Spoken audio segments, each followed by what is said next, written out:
Bonjour, c'est Cryptoly, j'espère que vous allez bien aujourd'hui. On se retrouve pour la partie 2 de notre top altcoin à recharger avec justement le retracement que nous voyons actuellement sur les crypto-monnaies. On se pose la question de est-ce qu'il y a des cryptos qui sont intéressantes actuellement pour un rechargement ou une exposition.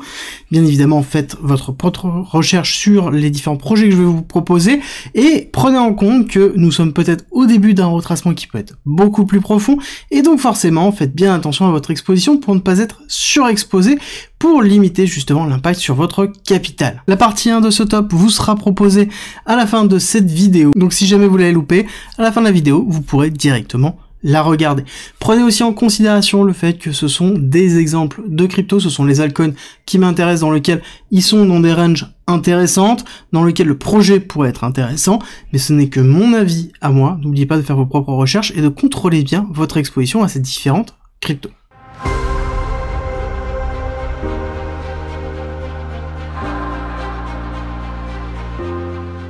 Et on commence par le token Key du protocole Selfkey. Alors Selfkey est un protocole qui a pour principe d'avoir et de proposer une solution de gardiennage, de protection de votre identité. Globalement, ça fonctionne comment? Vous passez un certain nombre d'étapes sur le protocole et on vous génère directement une clé d'identité dans laquelle vous avez fait votre KYC, dans lequel il y a tous les éléments nécessaires à votre identification, nom, prénom et pourquoi pas pièce d'identité et pourquoi pas coordonnées bancaires si on le souhaite.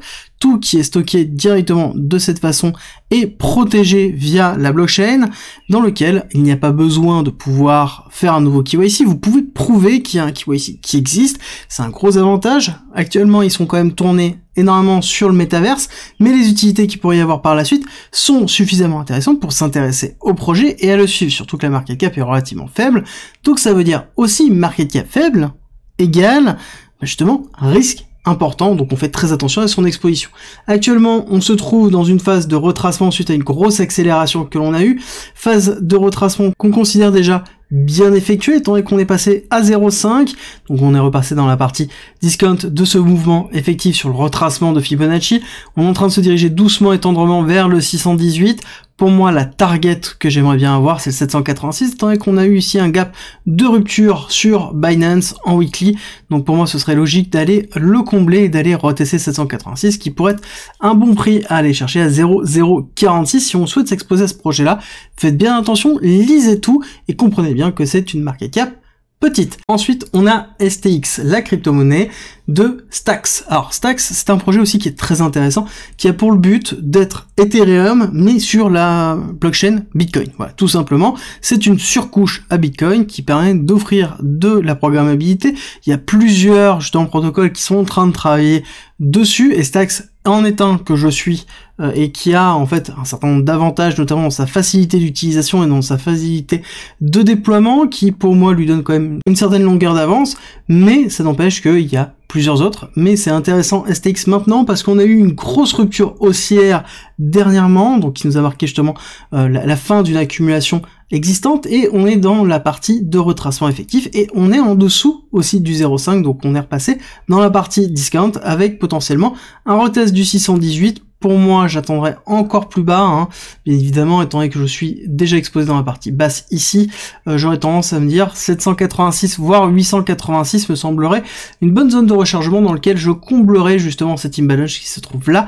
Par contre, ça sous-entend qu'on aurait une cassure baissière relativement forte, donc il faut prendre en considération que oui, on peut casser plus bas, mais surtout on peut faire un rebond effectif tout de suite avec le 618, repartir. Tout dépend de la notion d'exposition que vous avez déjà ou votre volonté de vous exposer à ce type d'actifs. Si vous êtes très agressif, en effet, tant qu'on nous sommes en dessous du 0,5, ça peut être intéressant. Si vous êtes plutôt passif ou que vous voulez juste renforcer la position, bon, il sera peut-être plus envisageable de patienter 886. En tout cas, c'est la façon dans laquelle je me comporte, et sur mes actifs, faites bien attention à la façon dans laquelle vous vous comportez en tant qu'investisseur. Ensuite, on a Phantom. Phantom, je ne vais pas en parler longtemps parce que c'est classique, hein, c'est une blockchain que je suis déjà depuis très longtemps, monolithique, EVM compatible, avec un écosystème déjà bien développé, une communauté propre qui la suit, très intéressant, dans lequel nous sommes en train d'aller chercher les 0,5. On n'a pas cassé, il va falloir être patient pour moi, pour Phantom. Il va falloir être patient d'aller chercher les 618 à 0,35 pour se dire qu'on a une entrée favorable. Pourquoi je le note maintenant? Parce que tout simplement, on pourrait avoir une continuité de prise de profit et une continuité de liquidation pour nous emmener très vite à 618, et je pense que ce sera très vite racheté au niveau de mèche. C'est pour ça que vaut mieux se préparer en amont sur le 618 et 786 en se disant que si jamais on a une mèche, on puisse justement aller le chercher, qui serait un retest d'ailleurs aussi, avec un retest de la zone d'accélération haussière. D'accord, on le voit bien, ici on a eu la zone, la cassure, rupture, accélération haussière, qui correspond au 786 de retracement à 0,26 pour une finalité avant de repartir à la hausse, qui serait tout à fait logique, quelque chose qui ferait hop, de ce style-là, test à 0,618, 786, et ensuite on repart à la hausse, avec une structure qui serait validée en haussière, qui serait tout à fait classique au niveau de FTM. Ensuite on va parler de EGLD. EGLD, la crypto-monnaie de la blockchain Elrond anciennement, maintenant qui s'appelle Multiverse X, donc un rename qui a été effectué, qui est très fort, dans lequel ils ont changé totalement leur axe marketing et leur vision aussi, avec une vision très tournée vers le métaverse, très tournée vers l'accessibilité au monde de la crypto et l'onboarding des nouveaux utilisateurs qui ne sont pas forcément Web3, ce qui est plutôt positif. Alors forcément la communauté s'est un peu scindée en deux, avec l'image, la nouvelle image qui est quand même un petit peu plus, on va dire, kikoulol que anciennement avec Elrond, mais qui en même temps, un avantage, c'est que elle plaît beaucoup plus à la jeunesse et est beaucoup plus simple d'utilisation avec le rename et l'utilisation des nouveaux produits qu'il propose. J'en parle assez peu parce que c'est un projet que je suis de loin, bien que j'ai tendance à penser que le rebranding était une bonne chose pour eux pour pouvoir se différencier, et ils ont cassé cette image de Ethereum killer qu'ils essayaient de s'imposer pour justement rentrer dans leur propre marketing qui leur est réellement propre et dans lequel ils ont vraiment un axe de différenciation. Donc pour moi, on est quand même dans une zone pareille de compression, on le voit vraiment, que ce soit dans le top 1 ou dans celui-là, on est vraiment dans des périodes de compression. On est au niveau du 618, on est passé en dessous, on est au-dessus du 786, donc pour moi on est dans une zone intéressante. On devrait pouvoir aller retester pour moi le 786 à $36, $37, mais on voit quand même que contrairement à d'autres blockchains ou d'autres cryptos, on voit que on a une cassure baissière qui est beaucoup moins forte sur GLD que sur certains autres, donc la probabilité d'aller chercher plus bas que le 786 est quand même relativement faible.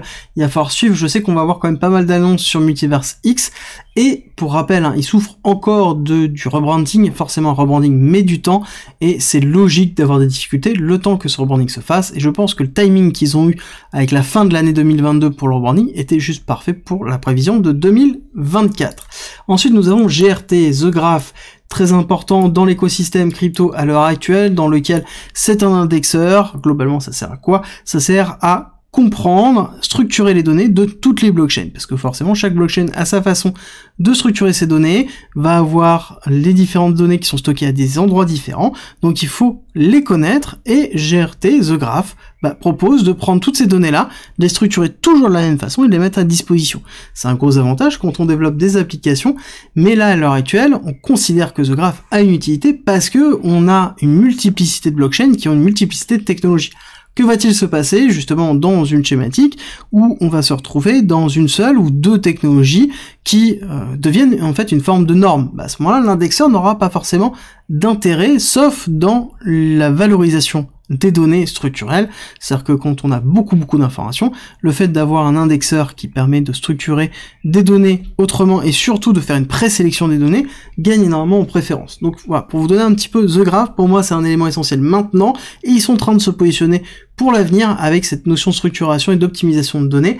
Et actuellement on a eu un énorme break of structure qui a été fait sur The Graph, vraiment très grosse cassure haussière avec une grosse bougie dans laquelle il y a eu beaucoup de prises de profit, bien évidemment. On regarde les personnes qui ont acheté au plus bas et qui ont vendu au plus haut, il y a eu déjà un 300% à se faire, donc forcément il y a eu une grosse prise de profit. Cette prise de profit est en train de se clôturer et on voit qu'on a un cours en compression actuellement avec un passage en dessous de 0,5 du mouvement total effectif.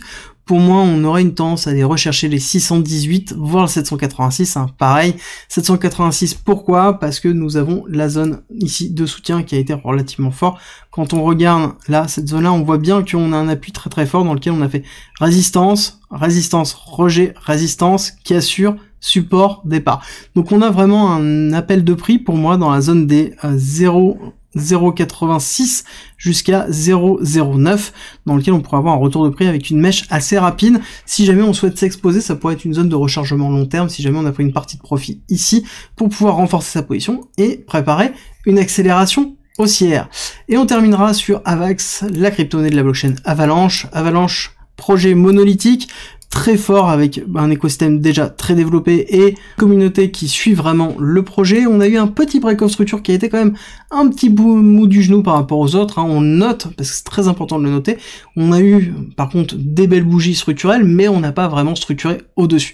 Donc là-dessus, pour moi, il y a de fortes probabilités d'avoir une cassure qui peut être peut-être plus forte que d'autres projets avec un retest des 886 voire 786, donc c'est-à-dire des 11 $, voire 13 $ pour du Avax à aller chercher justement un retest de cette zone-là avec la grosse imbalance qu'il y a eu, donc elle est cassée baissière, restructurée en dessous pour repartir à la hausse, parce qu'on a quand même un break of structure où on a fait une clôture au-dessus, mais on n'a pas validé en fait vraiment le breakout avec une construction au-dessus, on a construit en dessous avec une réintégration, donc ce qui est plutôt mitigé comme construction pour une cassure haussière, surtout que nous sommes dans une accumulation, on aurait attendu à avoir vraiment quelque chose d'un petit peu plus bullish, mais on sait que Avax a un petit peu de mal justement depuis 2022 et l'impact qu'il a pu avoir avec ce bear market qui a été relativement dur pour Avalanche.